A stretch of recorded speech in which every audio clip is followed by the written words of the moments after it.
Hello everyone, I am Laethas and welcome back to another video, and today I have another Should You Buy, this time for the 6-volume series by Yui Sakuma put out by Kodansha Comics, Complex Age. Now, this is put out by Kodansha, as I've said, and it is a $13 volume in their oversized formats, and this is actually quite a nice volume. Kodansha did a really nice job with this one. The page quality is quite high. Not, like, especially high, but it's definitely nicer than what you typically see. Higher than, you know, some Viz Signature releases that you tend to see. And the cover has a nice matte finish. And I should also note that these volumes also have this, let me find it real quick here. Oh, yeah, right here. Each volume has this Cospedia thing, which, as you know, you can probably read what it's about just on screen, but that's a nice little touch that they have in there. Some of the terms are pretty obvious, and you probably already know them. Other of the ones are a lot more obscure and just sort of interesting to read about.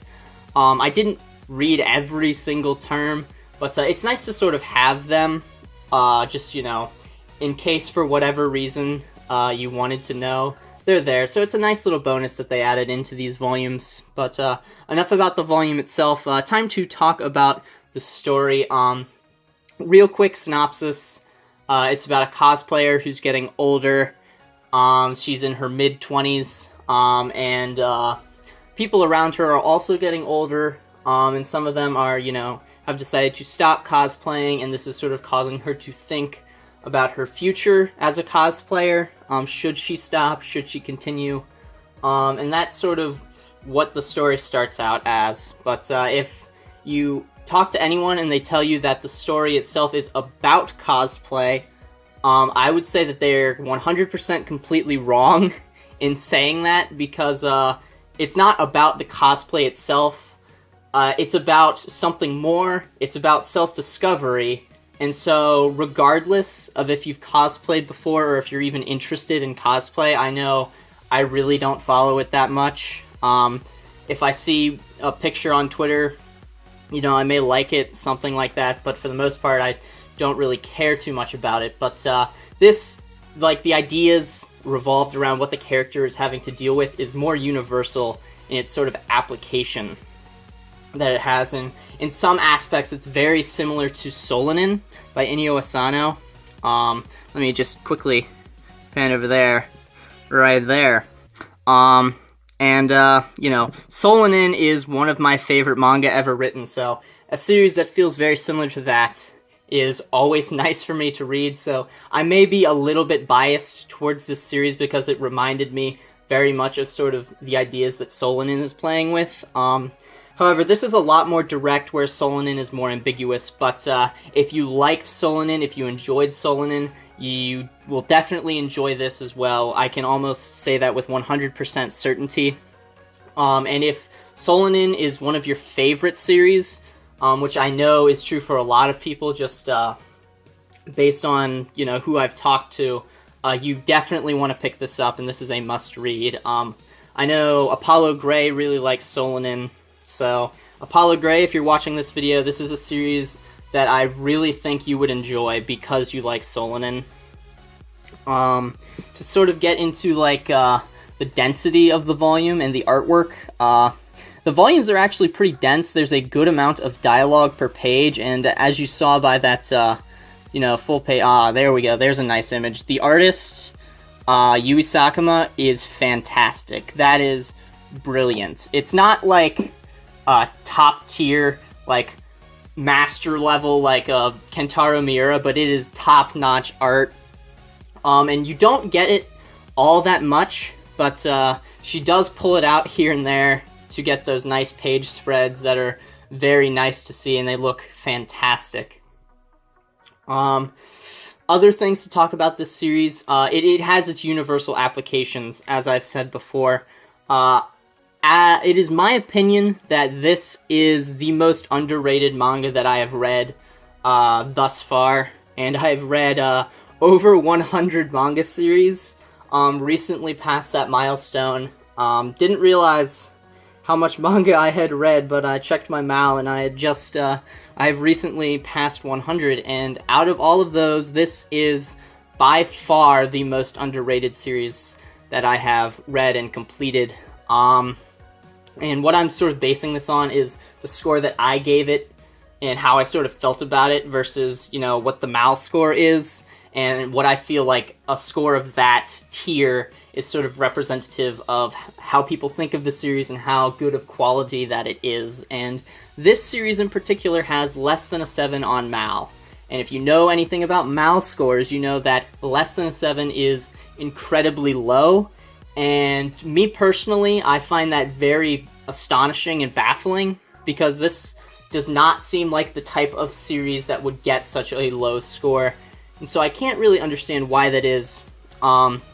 Maybe if you read it and don't like it, you could tell me why, but I have a hard time seeing why you might dislike it, unless you're just not into stuff like Solanin, or those more contemplative, philosophical, or playing with ideas, identity, and self-discovery. If you don't like those, then that you might not enjoy this. But I see this applying to a lot of different people.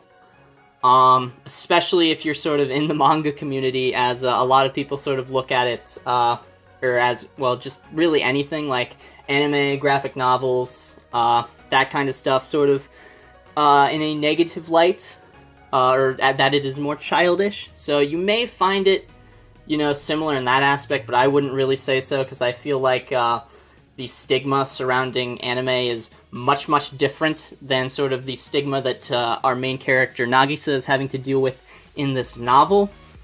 Or not novel, this series.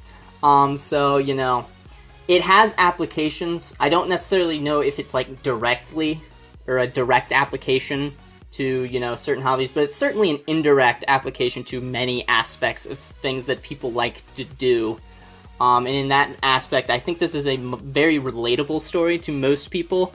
It's not as relatable to me, but I still liked the ideas that it played with, because those are sort of the ideas that I like to think about, which is sort of why I enjoy Solanin as much as I do. And this series really knows how to put together sort of the emotional weight of the story together, or coupled with the sort of themes, the philosophy, and the psychology, and sort of the more logical component of what it's talking about. And the logic and the emotions fit together very, very nicely, basically seamless. So, you know, it's very well put together. You can tell it was thought out from the beginning, and included, I should also mention this, included in this first volume is the one-shot, which is sort of like the backing to what this story was. It's included at the very back of this first volume. I'm going to skip to the page right there, yeah.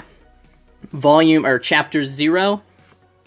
That is the story that's included at the back of the first volume. It's also available online for you to read. That is where I started this series at, is I read the one-shot online, as well as the 2 chapters that had been scanned.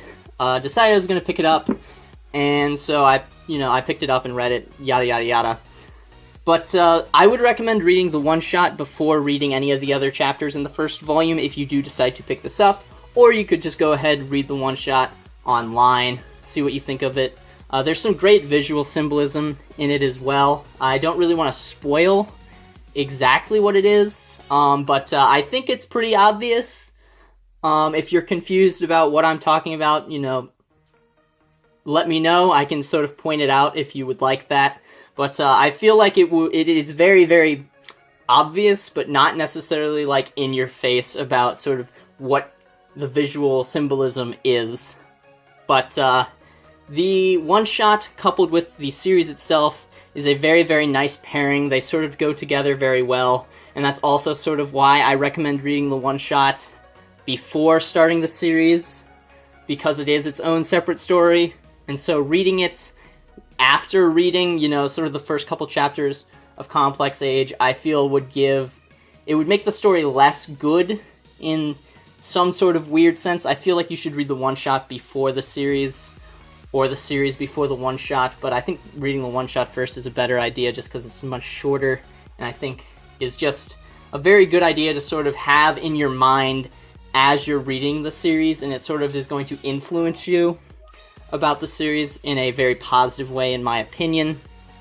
I don't really have enough positive things to say about this series.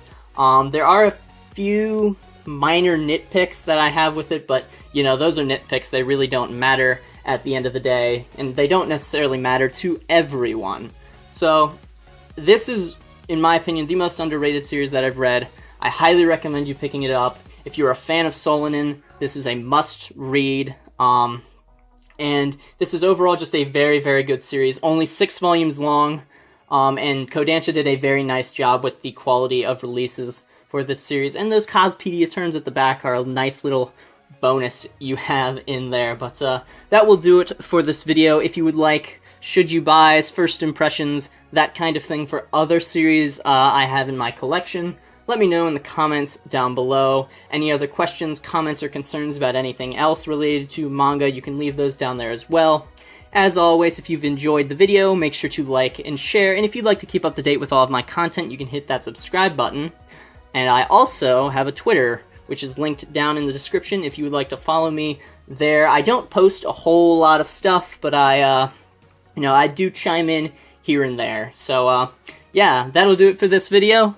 Thank you guys so much for watching. I am Laethas. Goodbye.